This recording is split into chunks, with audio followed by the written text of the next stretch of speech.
nekkaay yeeg Mamadou Mohamed Ndiaye. jërë ngeen jëf ginnaaw gawoon ca waxi mbuur yi amaat na geneen gaalu looco gu kalaateeti ci géej gi journal Libération moo joxe xibaar bi gaalu looco la gu yeboon ay migrants jëmoon ak ñoom ca Barcelone ga ca Espagne bi ñu demee ba ci digg géej gi ci la moteuru gaal gi explosé gaal ga mujj teere ji ca île Sal ga ca Cap-Vert Libération nañu Moïse Sarr secrétaire d'état chargé des Sénégalais de l'extérieur bi ñu jokkoo ak moom ci téléphone dëggal na ne accident bi am na ba waxit na am na kenn ku ci faatu Libération nañu waaye ñoom li ñu jot ci xibaar du loole ne seeni xibaar xamal na leen ne gaal gi Sénégal gi la déparé woon téeméeri migrants ak juróom fukk ñoo ca newoon bi gaal gi explosé biir géej ba xotti yi teere ji Cap-Vert juróom benn fukki migrant ak juróom benn la ñu fa fekk ñoom ñëpp ay doomi Sénégal lañu ba mu des benn waay bu cosaanu réewum Gambie réewum Espagne journal Le Témoin mi ngi ñuy xamal ne fa ñu jëm ak doomi Sénégal yi jaar ci gaal yi ba na jasaat ci seen kaw ndox amu fa Moustapha Sow njiital association gémb doomi Sénégal yi ci îles Canaries di wax ci journal Le Témoin ne espagnol yi dañoo dem ba mënatuñoo muñ lii xew ci seenum réew ne bés bu yàlla sàkk lu jege ñaari téeméeri néew danañ leen fore ci tefesu espagnol yi armeel yi ñu fa defal jullit yi mu di ay cimetière musulman dem nañu ba fees amatuñu fu ñu suul ay néew li ñuy def léegi moo di gas pax mu yaatu di dajale néew yi di leen ci suul centre de rétention ba rek waa ji nee na lu ëpp ñeenti junniy migrants africains ñoo nga fa ñoom ñëpp ci gaal yi la ñu jaare ba yegg Espagne Moustapha Sow ne espagnol yi nee nañu dañu leen a talagul rek waaye bu corona bi jeexee dinañu wax ci ñoom ñi mbëkk gaal yi loo ci ba teera ji Espagne La Tribune xibaar nañu ne ci 48 heures maanaam ci ñaari fan ñetti junniy doomi Sénégal jaar nañu ci gaal yi ba wàcc Espagne ñoo ngi waxit lu mat juróomi téeméeri doomi aadama yu jëloon gaal yi bëggoon a dem Barça ba far mujjee Barsaq loolee lépp di ay kàddu yu journal La Tribune nangoo ci waa ji di Souleymane Aliou Diallo président ONC Otra Africa mu waxe ko démb ci émission RFM matin ci rajo Futur Média journal Las xëy teg ci xët mu njëkk kàddu yu seede yu yéeme te doy waar kàddu yu mu nangoo ci waa ji di Cheikh Ahmed Tidiane Chérif Dieye ab rescapé ci mbëkk mi nee na gaalu looco gi ñu jëloon bëggoon a dem Espagne seen gaal ga bi mu mbëkkanteeg benn bato ñett rek ñoo ci génn ak bakkan ñi des ñëpp ci géej gi la ñu faatu ñàkkum ndox mi ngi bëgg a faat waa Ndakaaru ubbil Walf Quotidien askan wa dëkkee ca Jàmmalaay ak ca Grand Yoff ñooy bëgg a dee ci ñàkkum ndox mi yéene kaay bi nañu bi ñu ko muñee ba mënatuñ ko muñ ca la ñu fajaroo ak seen i pancarte seen xotti pan seen xotti siwo ak seen xotti bidon dem toogaanu ji agence Sen'Eau ba ca Yoff becc fa seenu mer nee nañu am ndox la ñu bëgg ne mënuñoo toll ci juróom-benni téeméeri kër lu mat junni doomi aadama ak juróom-benni téeméer di fa yeewoo te duñu gis am ndox duñu ko dégg suñum réew di Sénégal Le Quotidien nee nañu dégg na wiiw ci ni mu taxawee ci coronavirus bi gestion bu mucc ay bi mu ci def ndam la lu amutoo dik maanaam succès sans frontière li koy dëggal Le Quotidien nañu moo di ni ko ambassade bu Allemagne bu France ak bu Grande-Bretagne di joobee keneen ngi kook journal Le Témoin nee nañu dinañu ko joobee ci réew mi mu di El Hadji Malick Gueye directeur général bu AGETIP ndax lu jëm ci liggéey écomusée ba ñuy def ci Agnam Godo El Hadji Malick Gueye yéenekaay bi nee nañu fast track la cay doxee ki ñu tàggee woon démb te deewal di Abdoulaye Wade lii Quotidien nee nañu mi ngi yëglu ginnaaw bi ko fi site internet bu RFI bi tàggee woon moom ak yeneeni kilifa yu ci mel ni Abdou Diouf Hélène Johnson Sirleaf kii di Abdoulaye Wade moom génn na bay xamle ne moo ngi sant yàlla lu wokk ku tub dërëm wokk ko réew mi Quotidien nañu njiitu réew ma woon di Abdoulaye Wade weddina ak faatoom ba noppi génn moolu ñi ko tàggee ki mu tàggat ci wàllu politique moom Abdoulaye Wade di Macky Sall La Tribune nee nañu ay tànkam rekk ci la Macky Sall jaar li Abdoulaye Wade defoon ba mu sànk ko yàqal ko mu di jël ay nit teg ci wetam ngir ñu bennoo séddoo réew mi Macky Sall moom it ca loolee rekk la nekk anki dina kay mel ne ku naan ñu Macky Sall kay ci li mu nekk dëgg-dëgg ku mu ko waxul doo ko xam stratégie politique bu lëndëm lool ci gëtt nit ñi la teg boole ceekit coow bari na ci lool Jean-Louis Correa di analyste politique di xam ne ci xët mu njëkk anki dina kay ne kii di Macky Sall li mu def mu di jël Idrissa Seck taf ci boppam politique rekk ko lal professeur Moussa Diaw di politologue moom gis ne Macky Sall aw yoon lay xàll ngir yottu troisième mandat troisième personnalité de l'État di Idrissa Seck l'observateur nee nañu ma ngay lu ñutu ak lux mbut Aminata Touré ma mu wuutu ca bopp conseil économique social ak environnemental ubbil yéenekaay bi président conseil économique social ak environnemental di Idrissa Seck ab mission de vérification la yónnee ci kër ga ngir ñu dem fa càmbari fa la fa Aminata Touré def yéenekaay bi nañu loolu sax a tax ba léegi moom Idrissa Seck installé wogul ca conseil économique social ak environnemental kadduy Aminata Touré ci xët mu njëkk l'observateur mu di fa leeral ak di fa xibaar ne daaf bu conseil économique social ak environnemental ak directeur ressources humaines ba ñu bëggee dem ca kër ga def le point ak seeni naataango Idrissa Seck da leen a tere ñu dugg fa ñu dugg ci tàggajaram gi ak Vox Populi mi ñu xamal ne maître Augustin Senghor président fédération Sénégal bu football samp na ndëndëm ngir jiite CAF confédération africaine de football démb la ko dëggal tey naroo tawit ca candidature ba ndax am na fukki réew ak juróom yu fekk baax ci dindub Afrique bi ñoo ngi ko cee jàppale bañ na ko sax ba ab candidature am moom maître Augustin Senghor Vox Populi nee nañu réewum Sénégal réewum Gabon ak réewum Gambie ñoo ko déposé moom mi ñu jiital di maître Augustin Senghor record yéene kay nee nañu wax na démb li tax mu bëgg a jiite confédération africaine de football nee na jàpp na ne mooy ki war maanaam l'homme de la situation. Universel Pousse ak seen savon de Marseille créole ñoo leen doon may li ci yéenekaay yi. jërëjëf Mamadou Mohamed ñu ngi leen di gërëm mbokk yi xibaar yi la woon ak RFM bokkoon na ci ne xibaar lakk gu métti ci 2h du matin léegi ca marché Ocass ba ca Touba sapeur yaa nga ca ak wàllu taxawu gi ak fay gi ñeel lakk gi waaye ba tey jii des na lenn ciy pàcc lu bari yàqu fa dinañ ci àndaat ak soxna Marème Diop mi nu àndaloon ci biir xibaar yi ñeel lakk gu métti googu ñeel marché Ocass ca Touba Mbacké lu toll ci ñaar fukk ci doomu Sénégal yu tak jamono yi ci frontière ba diggante Maroc ak Mauritanie bu nu sañoon kilifay réew mi jàppale leen ñu mën a ñibbi si ndax bërëb ba ñu ne daa wóorul ci ñoom rawatina ba muy mandargaal ab réeroo diggante Maroc ak Polisario immigration irrégulière gi di tukki mi mbëkk mi ci anam yu dëppoowul ak yoon gone yi ciy rëccee la nuy wax léeg-léeg nit li da cee am lu xel dul nangu moo waral yenn ci psychologue ne ku moywul ñu ñàkk seen xel yooyee bu nu leen taxawul bu ñu leen assisté wul Abdoulaye Diop moo nekkoon ci technique bi El Hadj Assane ci micro bi ñu ngi leen di gërëm mbokk yi ci kanam tuuti dinañ am gan ci wàllu penco geeg RFM suba su ne ñu ko baax wax yéen ci li xew ci réew mi jamono yi wàllu mbëkk mi la nees mën a def rek ba gis ci buntu dinañ ànd ak Boubacar Seye bu njiital ONG Horizon Sans Frontières marché Ocass lakk gu métti 2h du matin léegi ci xibaar yàq na fa lu bari ci kanam tuuti ñu ànd ci ak soxna Marème Diop wàllu xibaar bokk na ci it lu toll ci ñaar fukk ci doomu Sénégal yu daal di ngiroo jamono yi ci frontière bi diggante Maroc ak Mauritanie bu nu sañoon kilifa yu Sénégal jàppale leen ñu mën a ñibbisi ndax dana ne ci bërëb boo xamante daal ñu ne dara wóoru fa rawatina réero ba fa diggante Maroc ak Polisario immigration bi ci anam yu dëppawul ak yoon ak it ñi ko jot a dund ak li nga xamante ni mooy ay séquelles di lu mu baax nay njeexite ci seen i xel ak yeneen ba daanaka sax lu ne mën caa xaj ba mu yóbbu seen xel yooyee waral lenn ci psychologue ne bu nu sañoon ak gunge ñeel yooyu gune yeneen di tout tànk yi nga xamante ni dañoo juddu ca matunu muy prématuré yi daanaka fii ci Sénégal nag la cay faatu ci at mucc ne bari na lool ci juróomi junni ci ñoom at mu ne ñu génn àddina loole ci service yi nga xamante ni ñoo yittewoo yooyu guneek seen ak mucc moo waral ñi cay yëngu di sàkku ñu équipé gën a dooleel yooyu service ci wàllu kër docteur ci technique bi Abdoulaye Diop.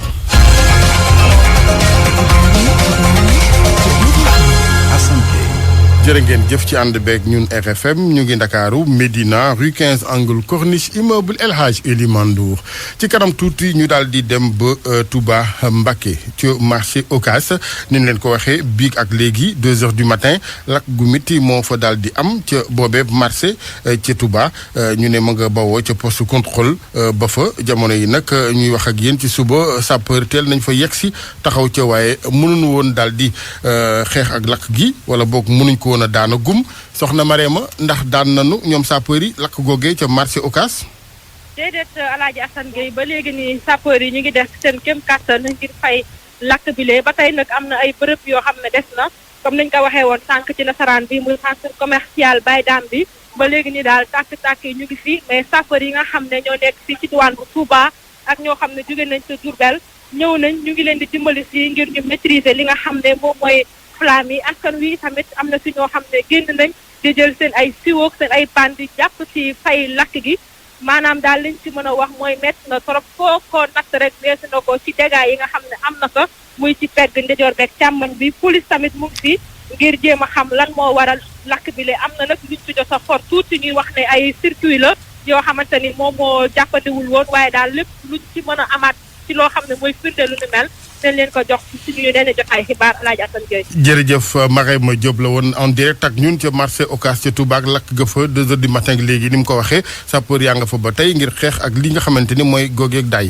leneen ci xibaar ñeel ñaar fukk ci doomu Sénégal yu tak jamono yi ci frontière bu diggante Maroc ak Mauritanie ay ba sëngile la ñuy tiit mooy ngir seen ak dundaku ëllëg ndax fanu ne daa yemook bërëb ba fësal lool ak réeru diggante réew Maroc ak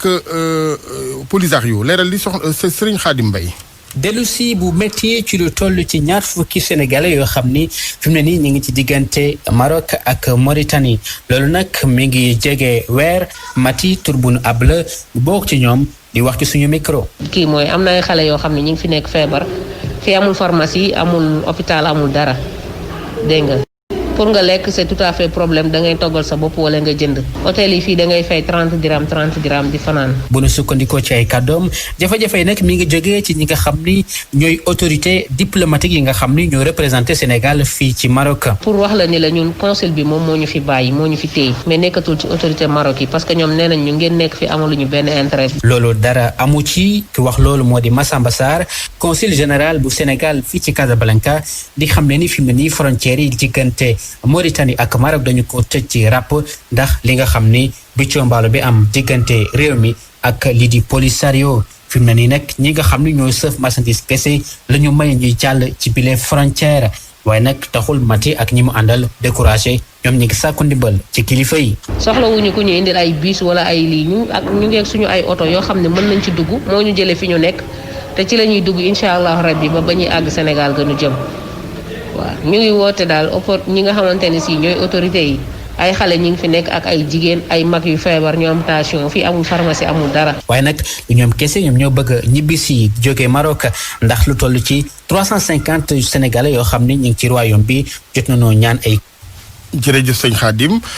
ci wàllu tukki moomee ci anam yu dëppoowul ak yoon conseil communal bu de la jeunesse bu diwaanu Sédhiou ñoo taxaw ngir ak ñaaxe jëmee ci loolee nag jéey ju mu jural ndaw ñi jot a dem ba ñëw ñoom it ak lañ ci dund ne tolof ne bu nu sañoon nit ñu boole ci ndaje mi waaye jur yi gune yi xamal leen nit léeg-léeg yoon yooyee ñuy soob seen doom yi ca dara newul ca lii di njobaxtan la lu may ay jéey ni nu ko waxee ñu dem Sédhiou ak Max Euclide Compagnie. Sédhiou gannaaw bu muccul si dellu soit bu tar bu ñu nemeeku mbëkk mi ndaw yi di amal maanaam émigration clandestine bi moo waral conseil communal ndaw Sédhiou taxaw ngir ñaar seen ñoñ ci solo bu ñu am ngir jëmale ci kanam seen réew niki it seen gox ak opportunité yu bare yu ñu am ngir jëfee loolee Amadou Lay Konté moo jiite boobee kuréel. tey question centrale buy def actualité mooy question migration dañoo gis ne ni ñun en tant que structure de jeunesse dañoo am rôle bu ñu war a jouer mooy rôle de sensibilisation et d'information mooy moo tax tey ñu woo jeunes yi pour ñu mën a partager information yi par rapport à beaucoup de mécanismes de financement mais tamit surtout les encourager à rester ici croire en soi et croire au développement de ce pays là loolu mën na nekk il suffit juste ñu gëm suñu bopp gëm réew mi def et puis ça va aller. Sissao Dramé ab migrant de retour la moom sax mi ngi rafetlu taxawaay boobu waaye jàpp ni gën na am solo ñi boole waajur yi ci boobee prise de conscience. bu ñuy def sensibilisation ak jeunes yi waruñu woo jeune kese dañu war a woo waajur yi ñu ñëw fekk ko parce que en général ñuy dem immigration irrégulière seen parents ñooy cotiser wala lu ñu am si bien si famille la ñuy jaay ñu jox ko kenn comme ça mu dem te ñoom sax du ñu xam danger affaire bi. moom sax di sakku projet ak programme yi nga xamante ne leen taxawal ngir jàppale ndaw yi bàyyi xel ci naka la ñu war a taxawoo ngir dàkkal boobee jëf nga xam ne mi ngi tax ay ndaw yu bëri ñàkk seen bakken ci géej gi. foog ñu yombal procédure de financement yi parce que am na jeunes yu bëri bu ñu defee seen formation bu pare stage da ngay génn nga gis ñuy dawal moto Jakarta je crois que boobu du encourager beneen jeune affaire immigration irrégulière comme ni ma ko waxee c'est pas ay wax kese mooy convaincre jeune lu koy convaincre mooy action mooy acte. Max Euclide Compagnie ci Sédhiou ngir RFM. jërëjëf Max Euclide Compagnie yenn ci gune nag ci tukki moomee ci anam yu dëppoowul ak yoon ñi ci rëccee bu nu dellusee léeg-léeg ñuy nit li yoo xamante ni da ngay xam ne du lu lalu ci xel léeg-léeg luñ ci dund ci biir géej googee la ak it la ñu tàmmu la gis ak yeneen moo waral yenn ci psychologue ne bu nu sañoon ñu amal ak gunge ci wàllu kër docteur ak wàllum xel ñeel yooyu ndaw laata ñuy tàkkalikook seen xel yooyee Pape Balla Gueye. métti woon na trop mais sant yàlla rek. gannaaw bi mu sant yàlla dellu siwaat ci jàmm gannaaw ñaari yoon yoo xamante ne jéem naa dem foofee ca biti réew jaaree ci gaal yi jëm ca Espagne ndaw bi mu ngi dellu siwaat lan la dund ci gaal yi mbir yoo xamante ne yu doy waar la. da ngay tëdd ba guddi nit naa la gis naa jigéen bi mu ñëw si gaal gi te gaal gi amul woon jigéen xam mu nekk affaire yu bëri yu métti yu nga xamante ne daa nga dundoogu rek mënoo ko xam quoi moo tax ñu bëri ba ñu teeree dañu am problème xel bëri dañoo seen mémoire bëri seen problème xel sax moo tax ñu soobu géej. docteur Serigne Lakhbib Ndiaye lan moo war a mën a indi lu ni mel. jafe-jafe yu ñu am biir géej gi nekk foofu am ñi dugg ci ndox mi kenn gisatu leen maintenir ci koo xam ni yow fi nga juddoo amul ndox amul géej amul dara nga xëy suba benn suba rek dugg ci géej xeetu géej gi yëngu-yëngu géej gi gaal yeeg yu demee noonu yooyu yëpp dana nekk ay jafe-jafe yoo xam ne moo leen di ci situation yi. loolu naka lañ ko mën a jàppee ndax hallucination la am déet. yenn saa day am ci feebar yi day am ñu tudd ñu ne non tudd ñu diw kon nag diw moo ko def dara wala naan fekk na loolu kat nit ki dafay nekk rek di déliré daal. est-ce que mën na am loo xamante ne njeexital lay doon ci ñi nga xamante ne dem nañu mbëkki waaye delloosiwaat nañu leen docteur. ñi nga dëkkal ak yooyu xool dañ lay xoole naan kii maanaam mënul dara Sénégal dara am doxul bu dem na kii ñu dàqwaat xam nga da ngay dem ba yenn saa sax da ngay xalaat ne xaru sax moo la gën a. nit ñu bari jamono ji ñu nemmeeku ñu ngi am wéré di xel gannaaw ay mbir yoo xamante ne jot nañu koo jànkonteel ci ndox mi faw rek ñu daal leen taxaw ci wàllum prise en charge psychologique ci gis-gisu docteur Serigne Laxbib Ndiaye. jërëjëf Pape Balla paatug benn baykat bu tolloon ci juróom fukk at wala lu teg ci réeroo diggante ay baykat ak i sàmm mu nga amee ci alxamis ji ñu génn ci kër Serigne Babou Touré département bu Malem Hodar moo waral sax président national bi taxaw ci wàllu xeex meek càccum journée bu sañoon ak doxale ñeel loi bi di wàllu ko yoonal. président Abdoulaye Wade yëglu ginnaaw njumte tukkee ci këru xibaar gi di RFI yëgle ak génn ak àddinaam mu ne mu ngi sant yàlla bu baax moom président Wade di rek fàttali ñi nga xamante ni ñooy faral di wasaare xibaar li nga xamante ni moo leen war ne ak gëstu ak leerlu laata wasaare gi mu ne it sant na bi nga xamante ni du ñëpp a am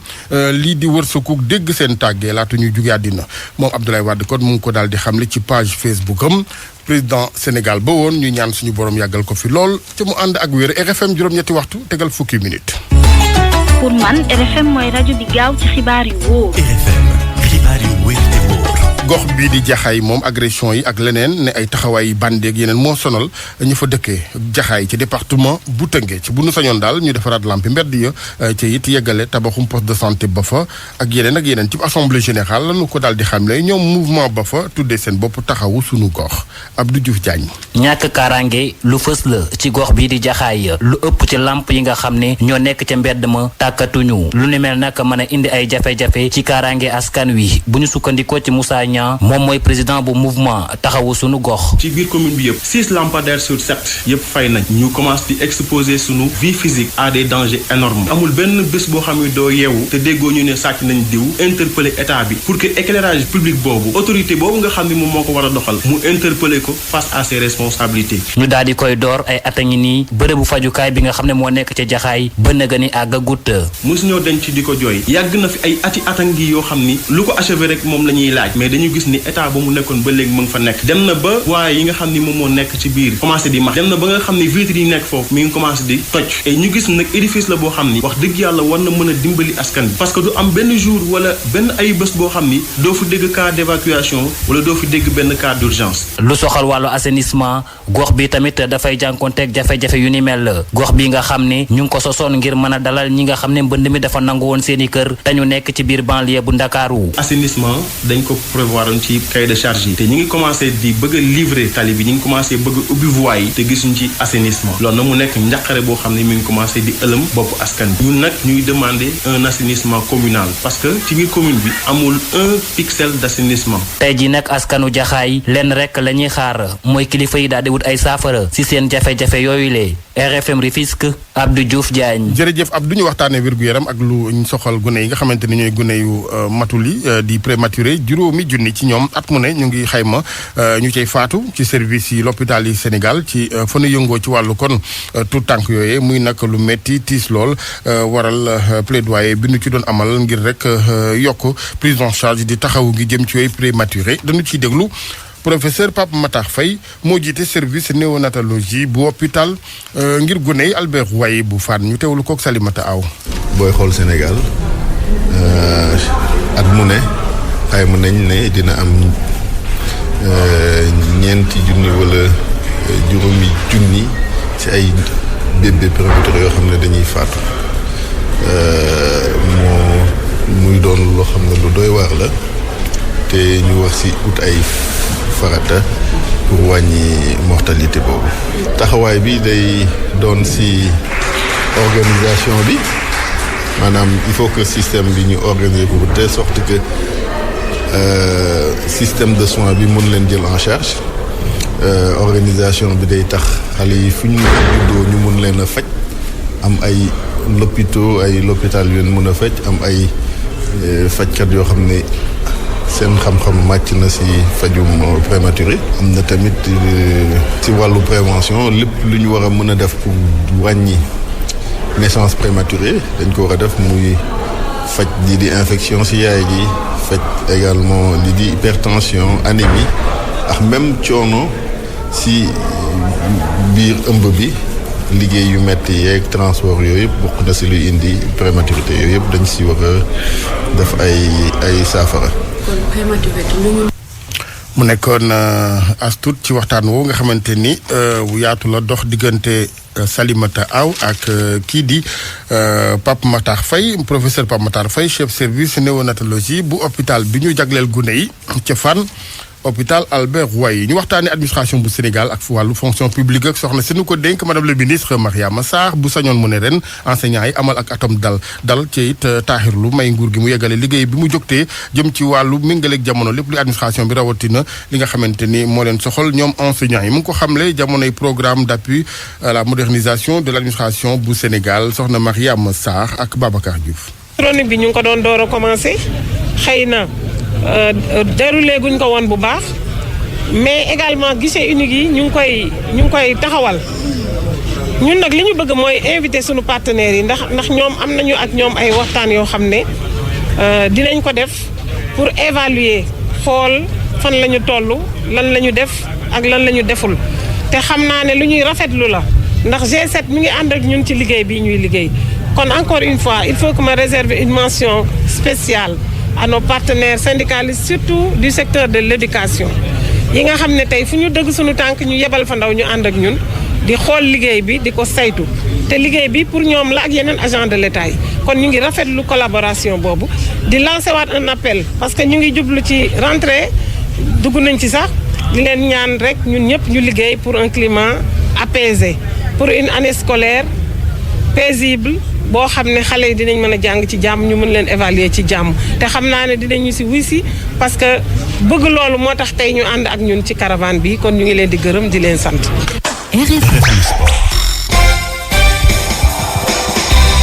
tàggat yaram ñu dalal Malal Junior Diagne maa ngi lay nuyu Malal. maa ngi laa fay la jasal bismillah. nu tàmbaleeg waa Stade de Mbour yi jàppagulub date ngir doxal seen assemblée générale ngir fal seen njiital club googa te sax nga doon samp seen ndënd kenn ca ñoom di Moussa Mbaye daal dinaa bàyyi ndax ne yëf yi dafa lënt ci gëtam ba tax na daal mu daal di seppi loxam ci mbir mi léegi wenn candidat képp lu ndese moo di Aswad moom rek moo samp ndëndëm bu ñu sukkandikoo ci Abdourahmane Diallo ngir doon président bu équipe bu Stade de Mbour googa kii mooy président fédération sénégalaise bu football bëgg itam doon président CAF mooy Augustin Senghor démb la xamale lu nu mel ci ndaje mu doxoon ak sutu xabaar yi yëkki na kàddu wax itam ci